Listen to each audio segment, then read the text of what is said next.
Gente, é muita honra estar com vocês aqui nessa tarde e, sobretudo, atender a um pedido de um amigo tão querido como o Bebeto, né? O Bebeto estava falando na outra sala agora que a gente precisa pegar a Bíblia, botar no centro da mesa e botar uma garrafa de café. Eu lembro da última viagem que eu e o Bebeto fizemos juntos e a gente veio de João Pessoa até Recife conversando sobre os direitos da natureza, justiça ambiental e ecoteologia, né? E, e faltou tempo, né, Bebeto, para a gente conversar. Então, é mais ou menos isso, né? Mas eu confesso e tranquilizo o coração de vocês que eu não vou usar 2 horas para a gente falar aqui sobre isso, porque é um assunto que não se esgota, mesmo. E aí a gente vai pincelar um pouquinho, vai pensar um pouquinho aqui, porque eu sei que a gente já teve muito conteúdo muito profundo hoje. Eu saio daqui essa tarde muito feliz com tudo que eu ouvi e trazer um pouco da nossa reflexão no Nós na Criação aqui. Me parece conversar com todos esses assuntos que nós falamos hoje aqui, atendendo aí a questão de justiça de gênero e justiça racial. Por quê? Porque pensar sobre fé e meio ambiente é repensar a nossa operacionalização da fé. Por que eu estou dizendo isso? Bem, eu falo a partir de um movimento chamado Nós na Criação. Vou falar bem rapidinho sobre o que é o Nós na Criação. O Nós, como a gente carinhosamente chama, é um movimento que começou como um grupo de estudos aqui em Recife. E esse grupo de estudos ele surgiu porque a gente entendeu que as juventudes das igrejas, quando nós convidamos elas para atuar numa questão ambiental, aqui na Zona Oeste de Recife, elas simplesmente não vieram atendendo o chamado, e a gente percebeu que a pauta ambiental não fazia parte da agenda dos púlpitos de nossas igrejas. Porque a teologia que a gente professa, ou a teologia que a gente pratica, em grande parte das nossas igrejas no Brasil, é uma teologia antropocêntrica. E faz com que a gente reflita a fé apenas verticalmente, ou seja, nós e Deus, né? Como se o ser humano ele fosse o centro de toda a criação de Deus. E quando a gente faz essa leitura, a gente corre um sério risco de errar. E aí o Nós na Criação, ele começa quando a gente faz um convite a esses jovens dizendo assim, vamos ler a Bíblia para entender o que é que Deus fala a respeito da criação dele. Nós éramos um grupo dentro de um projeto chamado Rio Limpo Cidade Saudável, que é um projeto que tem por objetivo revitalizar o rio Tegipió, que é um rio aqui na zona oeste de Recife, e é um rio quase morto, né? E nesse sentido a gente começou a pensar sobre como se opera a nossa fé com o meio ambiente ou no meio ambiente, né? Será que seria então nós e a criação? Mas se nós fizéssemos essa reflexão, a gente continuaria separando o ser humano da criação de Deus. Bem, quem vos fala aqui é um homem negro e de ancestralidade indígena. Então, tudo que meus irmãos falaram antes de mim aqui, Marco Davi e Jackson, e eu tenho o privilégio de andar com esses dois cabras e aprender com eles, faz parte da minha realidade diariamente. Por ser negro e por ter ancestralidade indígena, o racismo nos persegue diariamente. Por quê? Porque esses dois povos, negros e indígenas, eles foram apartados do pensamento do cristianismo que se instalou aqui no Brasil, porque esse cristianismo ele veio como ferramenta de colonização, né? E aí o lugar de onde eu falo é da ecoteologia decolonial. Eu penso exatamente a partir das vozes que foram e continuam sendo silenciadas ao longo dos séculos, né? Por esse cristianismo enquanto ferramenta. Eu queria deixar muito nítido aqui para a gente que, para essa minha fala, uma coisa é cristianismo enquanto religião, estrutura humana, outra coisa é evangelho de Jesus, poder de Deus para a salvação. Nesse sentido, eu digo que ligar esses dois assuntos, fé e meio ambiente, é uma prática de operacionalizar a fé, ou como nós a entendemos e vivenciamos. O nome disso é espiritualidade. E para que a gente possa praticar uma espiritualidade a partir do Evangelho de Jesus, a gente lança um pouco mão das ferramentas do cristianismo, né? Porque, afinal de contas, é onde nós estamos. E aí a gente tem uma coisa em teologia chamada prolegômenos, né? Uma palavra bem difícil aí, são aqueles conceitos básicos para que a gente possa entender como se operacionaliza a fé, né? Dentro desses prolegômenos, dentro dessas regras iniciais, a gente tem uma coisa chamada revelação, a revelação de Deus.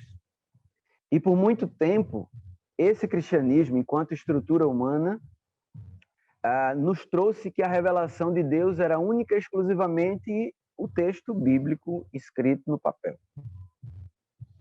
E aí eu queria fazer uma provocação, porque a nossa fala vai ficar dentro desse prolegômeno, que é a revelação de Deus. Mas eu queria fazer uma provocação para que nós lêssemos aqui o que está escrito no livro na carta de Romanos, aos Romanos, aliás, no capítulo 1, versos de 18 a 22. Minha fala vai ser bem bíblica, viu, gente? Por que isso? Porque parece que quando a gente fala de meio ambiente, né, quando a gente vê falar de meio ambiente, até dentro da igreja, parece que é uma coisa paralela, parece que é uma coisa que está fora, não tem a ver com a Bíblia, tem a ver com a vida cotidiana e que a gente tem que preservar a mata e tal, tem. Mas isso é parte da espiritualidade. Por quê? Aí Romanos vai dizer, porque o céu se manifesta, porque do céu se manifesta a ira de Deus sobre toda a impiedade e injustiça dos homens que detêm a verdade em injustiça. Porquanto o que de Deus se pode conhecer, neles se manifesta, porque Deus lhe manifestou. Porque as suas coisas invisíveis, desde a criação do mundo, tanto o seu eterno poder como a sua divindade se entendem e claramente se veem pelas coisas que estão criadas para que eles fiquem inexcusáveis. Ou seja, quem destrói o meio ambiente está em pecado. Destruir o meio ambiente é pecado contra a santidade criadora de Deus. Continuando, porquanto, tendo conhecido a Deus, não o glorificaram como Deus, nem lhe deram graças. Antes, em seus discursos, se desvaneceram e o seu coração insensato se obscureceu, dizendo-se sábios, tornaram-se loucos. Com isso, existe uma série de coisas que podem ter passado na mente de vocês enquanto a gente lia esse texto tão curto, né? Sobre abertura de terras indígenas para mineração, sobre desapropriação dos territórios quilombolas para mineração, para passagem de redes de alta tensão, o chamado progresso que vai atropelando a natureza, que é esse organismo, essa complexa criação onde Deus ele é louvado, e o apóstolo nos fala de sua manifestação na criação. Pensando aqui, então, sobre a revelação de Deus, a gente começa a entender um pouco sobre operacionalizar a nossa fé nessa reflexão de ligação entre fé e meio ambiente. E começa a se afunilar e a gente não percebe mais a distância entre esses dois assuntos, que não precisam ser dois. A nossa fé, ela não somente pode, mas ela precisa se materializar no chão da vida, e o chão da vida é o chão que Deus criou, é o território. E território, aí vou falar um pouco a partir de um irmão negro, né? Milton Santos, ele vai dizer que território não é somente o chão onde a gente pisa, mas é a união de todas as lutas, forças, fraquezas, amores, espiritualidade. Território é aqui, onde a gente vivencia com os seres humanos e humanos e não humanos, a revelação de Deus. Nesse sentido, dentro dessa provocação de entender que Deus se revela em tudo que criou, conforme Paulo vai dizer na carta aos Romanos, ele também denuncia que a negligência disso E a invasão com destruição nesse território criado por Deus para ser glorificado é pecado contra a santidade criadora de Deus. E isso se transforma em iniquidade, porque dizendo conhecer Deus, fazem práticas que denunciam que não conhecem esse Deus. E aí eu tenho, para provocar ainda mais a nossa caminhada, refletindo sobre isso, uma sequência para a gente pensar nessa relação de fé e meio ambiente. A primeira é que existe uma responsabilidade para os filhos e filhas de Deus na relação ou na coexistência na criação. Porque o que Deus ele promove a partir do seu processo criativo, né, e a gente vê isso registrado lá a partir do livro do Gênesis, o que Deus promove é uma interação de extrema conexão entre todos os seres. E é nisso que ele é louvado. Porque o salmista vai dizer no Salmo 19 que os céus proclamam a glória de Deus e o firmamento anuncia as obras de suas mãos. E falando do firmamento, o que é essa relação entre terra, firmamento, seres vegetais, minerais, nessa complexa obra de arte do Supremo Criador? Então, quando a gente pensa na responsabilidade dos filhos de Deus, a cada ser nessa criação, Deus conferiu uma responsabilidade. E ele deu para a gente a responsabilidade de servos, de diáconos, de administradores. Mas a gente confundiu esse chamado de Deus com a palavra dominação. E quando a gente lê dominação, lá no livro de Gênesis, a gente faz uma ligação não com o seu sentido primeiro, mas a gente faz uma ligação com o sentido atual, construído por esse mundo apartado de Deus chamado capitalismo, que transforma tudo em mercadoria e que, por exemplo, a partir ali da década de 50, com a febre do desenvolvimentismo, achou-se que desenvolver era exatamente dominar a natureza para explorá-la. E dentro disso, Romanos capítulo 8, a partir do verso 1 até o 25, eu não vou ler aqui para a gente não se estender muito, mas vai falar que a criação toda geme com dores de parto, ou como uma mulher que está prestes a dar à luz, esperando a revelação dos filhos de Deus. E nesse sentido, a gente tem duas grandes coisas aí para observar.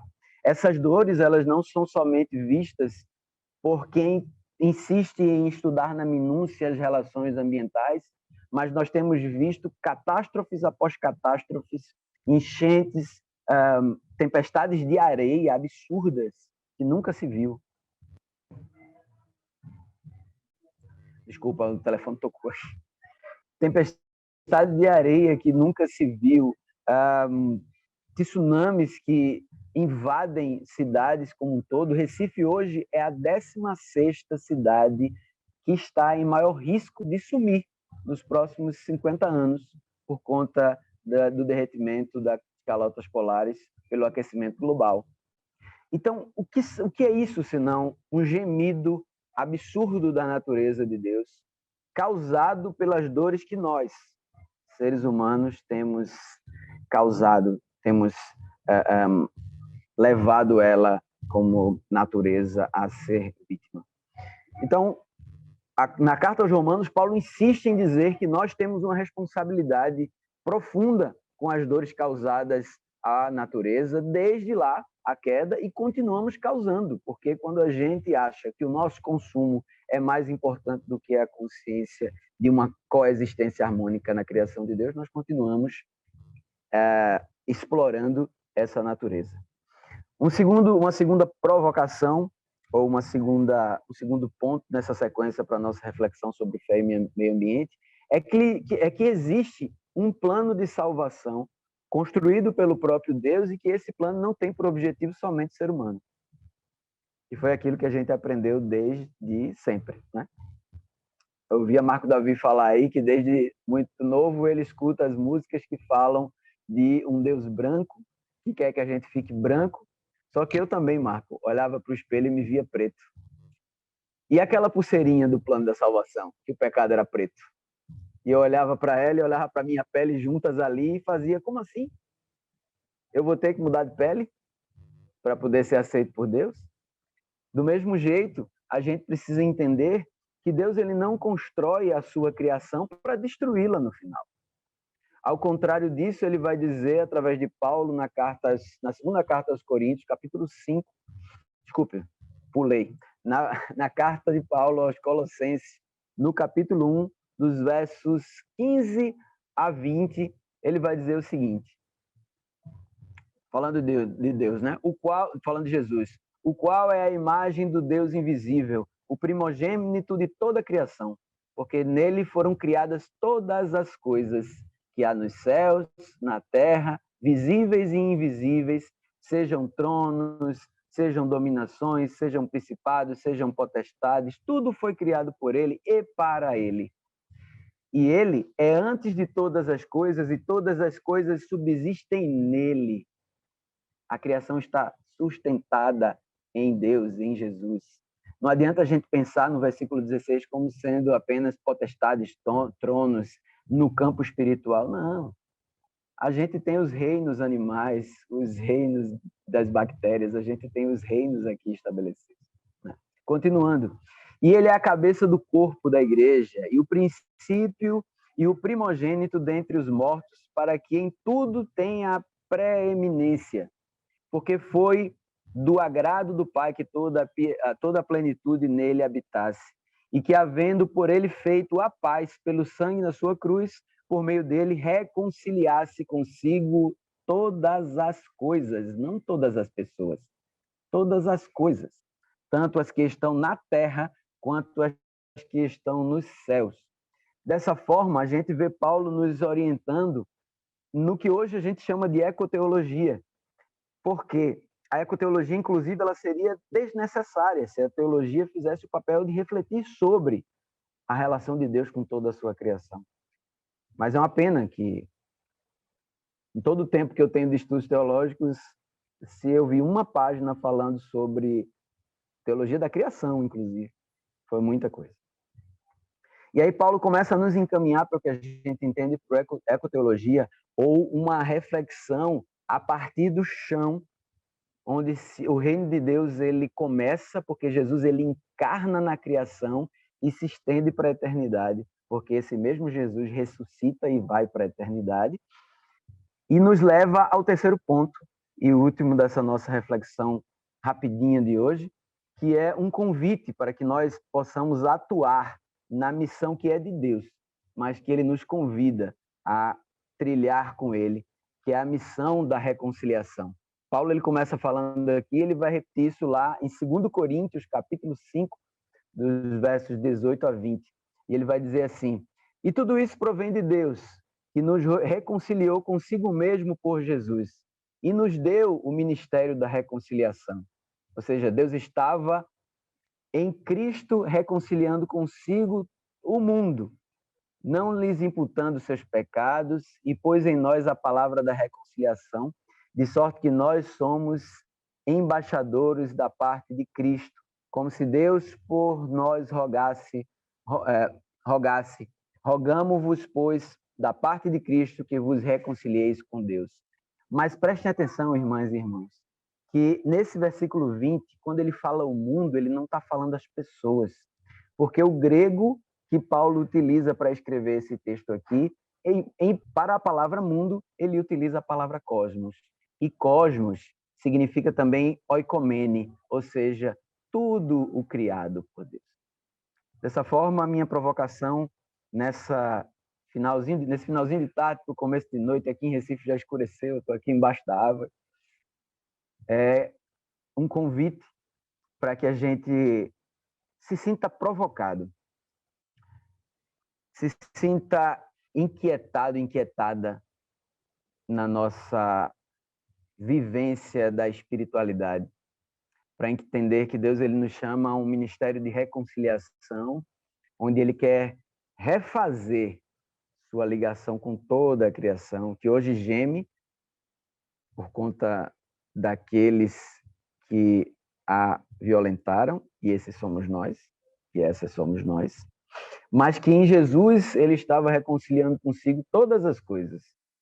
Desde a eternidade, Jesus ele já tinha se colocado, como disse em Colossenses, para ser a reconciliação, para ser a ponte de volta.